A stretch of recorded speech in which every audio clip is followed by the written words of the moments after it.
All right, Shalom, Shalom. Kol Lo Yahweh, Bahashem Yahushai, Bahashem Rakakodash. Yahweh is the true name of God in the Hebrew tongue. Bahashem means in the name of, and Yahushai is the true name of the Son of the Most High. I'm Rakakodash is the Holy Spirit.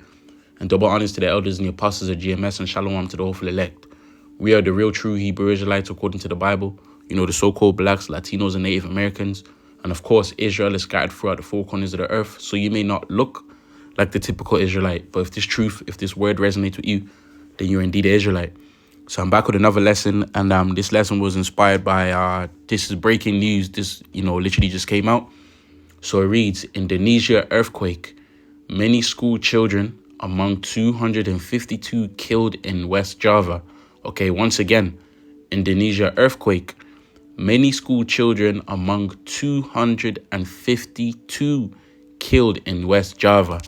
And real quick, I got this precept, okay, because we are in the last days, okay? When we see these type of signs, we know that these are all signs of the last days, and we're going to read about it in the scriptures, okay? The last days of this empire.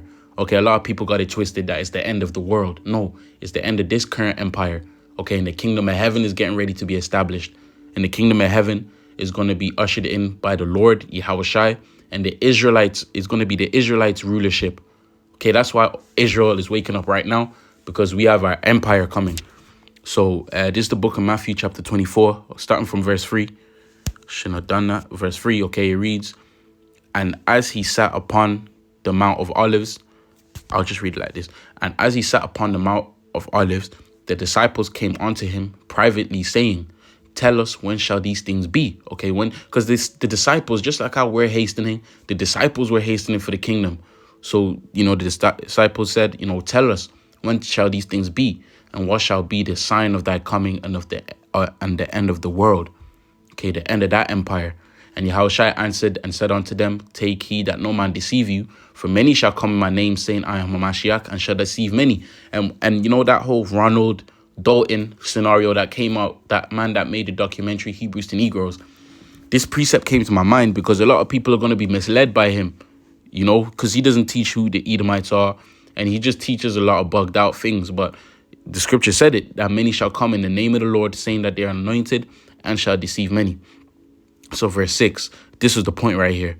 And ye shall hear of wars and rumors of wars, okay? That current recent rumor that Poland got nuked by Russia, but then turned out it was really Ukraine. Okay, we're hearing about the wars and rumors of wars. America recently released fighter jets to North Korea because North Korea tested missiles, something along those lines. So everything the scriptures is saying is accurate, okay? So ye shall hear of wars and rumors of wars. See that ye be not troubled, for all these things must come to pass, but the end is not yet. Because we know ultimately before the war happens, the CHIP has to be mandatory. But Slakia, this right here was the point. For nation shall rise against nation, and kingdom against kingdom, and there shall be famines and pestilences and earthquakes in diverse places. So we're seeing the earthquakes, okay? Famine meaning food shortages.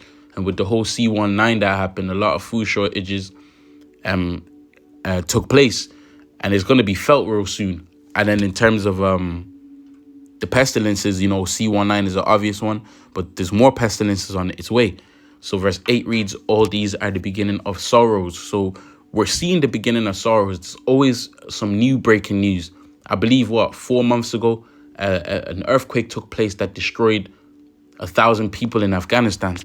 And I had this precept queued up. This is the first precept that came to my mind when I saw that news article, the book of Psalms, chapter 9, verse 16. Okay, it reads, The Lord Yahweh Hashem Yahushai is known by the judgment which he executed. The wicked is snared in the work of his own hands. Okay, the Lord is known by the judgment which he executed. When these type of judgments take place, people should instantly know that it's the Lord. But because the Lord is not spoken about in this empire, the Lord is not promoted, people are always, under this vibration that, all of this is a coincidence. But no, the Lord is known by his judgments, okay, because the Lord is the ultimate judge.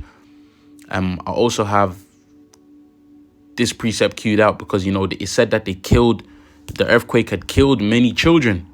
But the scripture says, in this hour of judgment, in judgment day, when the Lord judges the earth, he's not going to spare old or young.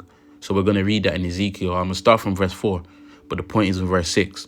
So verse 4 reads, and the Lord Yahweh Shemi Shai said unto him, go through the midst of the city, through the midst of Jerusalem, and set a mark upon the foreheads of the men that sigh and that cry for all the abominations that be done in the midst thereof. So when this time of judgment takes place, the Lord is going to have mercy on his men who've been seeking after righteousness. The Lord is going to have mercy on them. See, people who get judged, it's mainly because they don't seek after the Lord. They anger the Lord. But also you can't get judged while you are righteous. That's happened to many different men, King David. But judgment on a mass scale, that's as in nuclear missile judgment, as in starvation judgment, that's reserved for the wicked. So verse 5 reads, and to the others he said in my hearing, go ye after him through the city. So this is an angel being instructed. So it reads, go ye after him through the city and smite. Let not your eyes spare, neither ye have pity. And this is the times to come, okay? The Lord ain't going to have pity on people. So verse 6 reads, slay utterly old and young. And we're seeing these things take place right now, okay?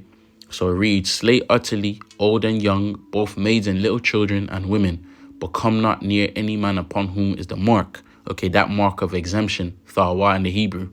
And it reads, and begin at my sanctuary. Then they began at the ancient men which were before the house. Okay, so, the reason why I brought that precept out is because it goes into how, that the old and young will be judged. And in these times to come, the Lord is not going to spare old or young. If you ain't got that mark of exemption, if you're not numbered amongst the elect, you will be judged severely. Okay, and I'm going to get lastly Daniel chapter 12 concerning these times that we're approaching.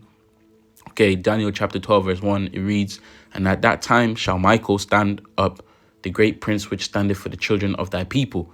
And there shall be a time of trouble, such as was never since there was a nation, even to that same time. And at that time thy people shall be delivered, everyone that shall be found written in the book. So those that are found written in the book, those that have the mark of exemption, the Lord is going to have mercy on them in these times. And this is what we hope we're numbered amongst. We don't want to be judged. This is why we seek after the truth, and we fight for this truth in hopes that in these times to come, we will be reserved from judgment. So, once again, the Lord is known by the judgment which he executed. This right here is, breaking news. 252 children died. This should spark, even the people in the world who don't believe. This should spark a thought like, damn, like maybe God is doing this. But, people don't think like that. So, with that, I'm going to end this lesson off, and I hope it was an edifying lesson. Call hello Yahweh, Bahashem, Yahushai, Bahashem Rakakodash, Shalom.